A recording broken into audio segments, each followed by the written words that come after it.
Ladies and gentlemen, please welcome to the stage, Mr. Dan Clark.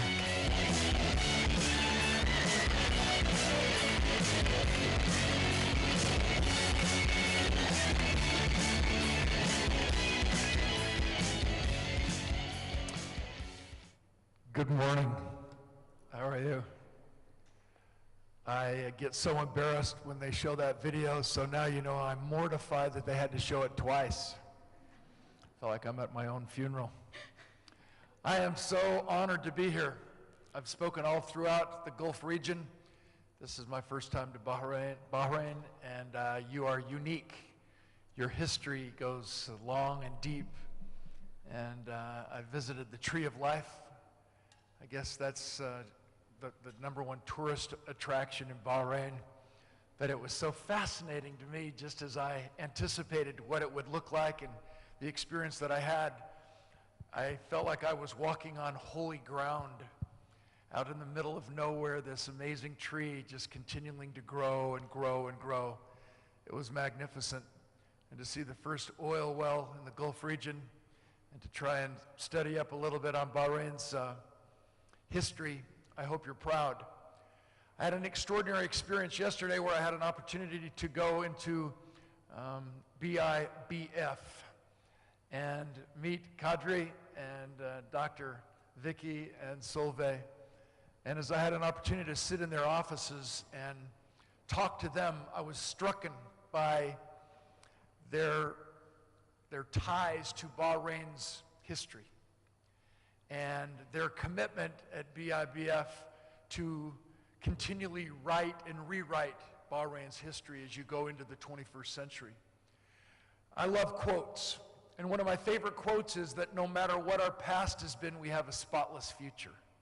Let me repeat that. No matter what our past has been, we have a spotless future. I think that applies to Bahrain. One of the things that Kadri said yesterday as I was picking his brain and his philosophy towards leadership is exactly what I believe, and it was great to hear the leader echo my beliefs. I said, what do you believe about leadership? And Kadri said, he believes that the single most significant part of leadership is when you can be a leader and leave the organization and the organization never skips a beat. That you have left a legacy of leadership behind. That you have a succession plan.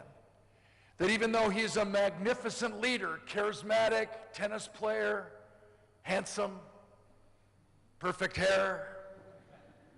In fact, it has not moved since 1977. I feel intimidated. I'm losing my hair right here, and I'm growing it in places I don't even need it. Not a fair trade-off. My only hope is that the hair in my right ear will grow long enough I can comb it up over the top of my head, fake all of you out. But Kadri, he's teaching us all that tomorrow comes with us or without us. And so what we have to do is do whatever we can today. So I said, I love quotes. Think for a moment. Today you've never been this old before. And today you'll never be this young again. So right now matters. And too many of us have spent our entire lifetime saying, someday I will. I can't wait until I graduate, then I'm going to get the job of my dreams. I can't wait until I reach this specific age, and then I'm going to make my move. Right now's the time. Right now's the place. Do you agree that we don't see things as they are, we see things as we are? That if somehow we could magically open up that window, that wall, and we could look outside and it started to rain, at least one of us in this beautiful ballroom would say, oh, what a horrible day, it's raining. And the rest of us might say, no, this is wonderful. And my point, the weather did not change. We don't see things as they are, we see things as we are. So when we start pointing our finger towards someone else, it's his fault, it's her fault, notice that 3 fingers are pointing back at us. So in the time that we're going to spend together today, I have this PowerPoint with no clicker. So I'm glad I'm in shape because I'm going to be running up and down this little ramp here, doing my best to keep things alive. to keep things rolling, because I want you to be able to see, I want you to be able to hear, and most importantly, I want you to be able to feel the difference between success and significance. So what I want to do is have you pull out a piece of paper, and I want to ask a magnificent question. Inshallah, that this works. Aha. Thank you. Are we on the same page? Can we talk? Can we connect mind to mind, heart to heart, spirit to spirit? That's my goal. And the reality will set in as we continue together. Are we on the same page? Do you have a pencil and a paper? Do you have your pen ready to go? Simple questions, and I want you to answer them.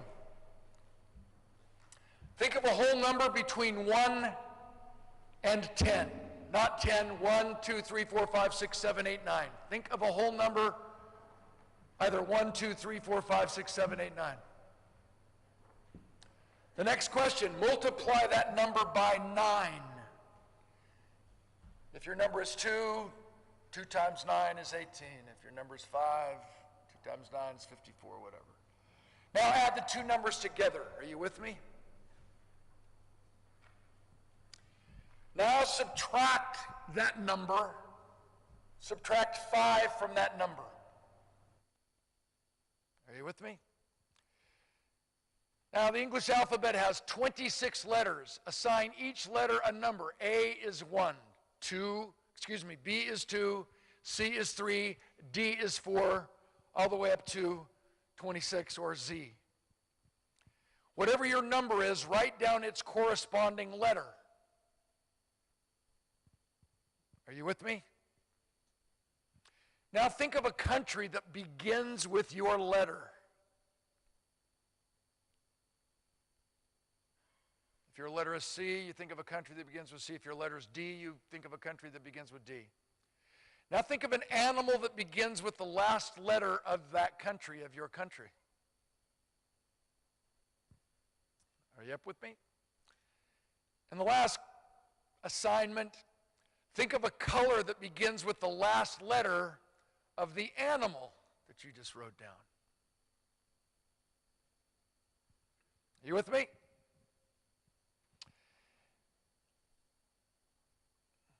If you were thinking of an orange kangaroo in Denmark,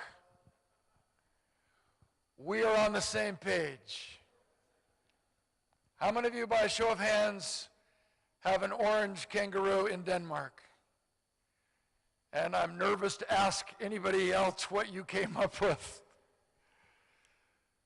Are we on the same page? Can we proceed? Very, very important that we connect at every level.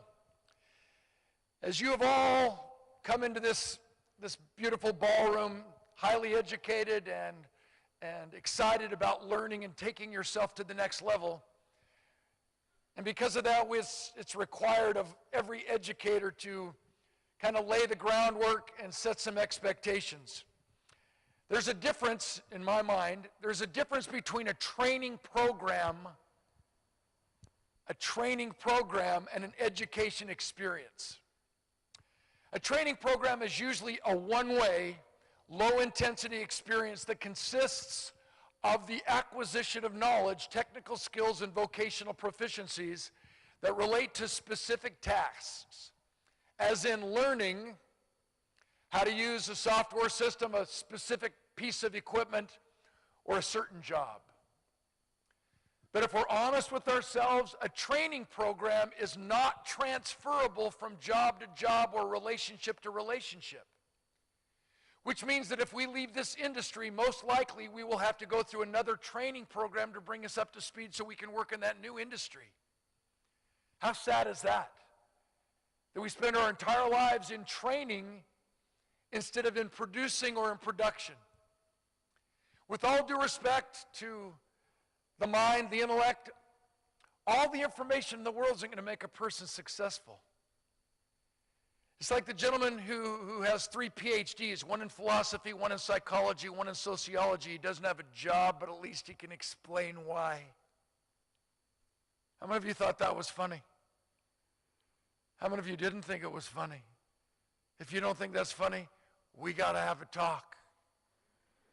We're taking ourselves too seriously because we don't learn to know, we learn to do. It doesn't do us any good to know how to read a book if we're never motivated to pick one up and actually read it. So we can't just engage in training. What we have to understand is that an educational experience is a two-way, high-intensity, interactive experience that has a formative and permanent effect on the mind, character, and psychological rewiring of an individual, as in the development of a variety of competencies in order to take on leadership roles within the organization. In other words, the goal of today is to make leadership automatic, so that regardless of the situation that we're placed in, we will be able to rise to the occasion, make clear decisions, and do whatever is necessary to inspire those around us to rise to the occasion and do what we need to do right then and there. And because we want leadership to be automatic, a leadership experience, an education experience, unlike training, education is always transferable from job to job, proving true that leadership is not a title or a position. Does that make sense?